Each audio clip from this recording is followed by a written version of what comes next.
The way this green candle, of course, formed is basically the buyers had to run up the price chart until they encountered willing sellers. Okay, and so that's how this very, very bullish candle occurred. So right here, what was left in its wake, where there was supply and demand that was in balance, all of a sudden an imbalance occurred. Things went out of balance. And what was left in its wake was only demand. There was no longer any supply.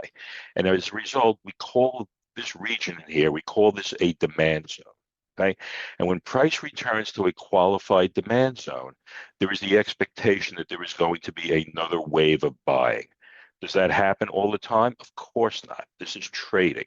Trading is about a probability function and managing risk, and also, of course, coming up with setups that work a reasonable amount of the time and where you can get a multiple on your risk. Okay, and so this particular setup was the expectation was it was a high probability setup.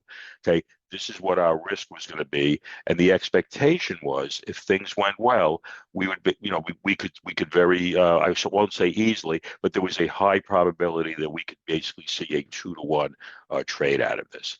Okay,